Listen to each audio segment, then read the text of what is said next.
got beat to a loose ball off the opening tip. Let's watch their Magandang madaling comportment here to araw start this game. at kaangok. Update lang po tayo sa nagsisimulang Game 2 Finals ng Boston at Dallas dito sa KGC Arena, Davao City. So maririnig natin ngayon ang mga sigawan ng mga fans sa kasamaang palad.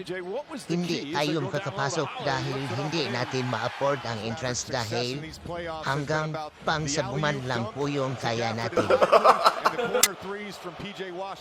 Kung nakikita nyo po, galing dito sa itaas, nakasabit lang po ako dito sa drone ko po. Kung makikita nyo po sa sobrang daming tao po, ang nakapila para makatingin lang po sa laro ng mga idolo nila. Dahil first time in the history, ginanap dito ang laro dito sa Pilipinas. At ang daming pulis na nakabantay po sa para masecure na walang gulo ang pwedeng mangyari dito sa Kingdom Hall of Jesus Christ. Kango. So, grabe, siksikan talaga, no? Kahit dito sa labas, grabe pa rin ang mga sigaw ng mga fans. Grabe. Bagamat naman mga kaangop, meron pa rin mga fans ang hindi nasisiyahan dito.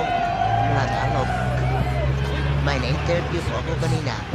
Bakit daw ayaw silang papasukin para makita daw nila ang kanilang idolo na si Cavs Jodoran?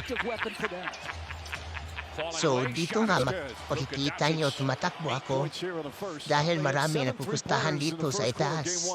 So papunta na ako dahil makikipagpustahan din ako.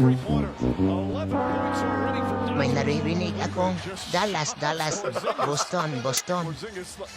So sisigaw na rin ako dito. Mayroon Boston, mayroon 5 mil. Mayroon 5 mil Boston. Mayroon 5 mil Boston, mayroon.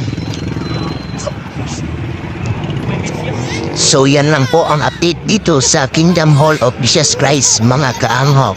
Goodbye!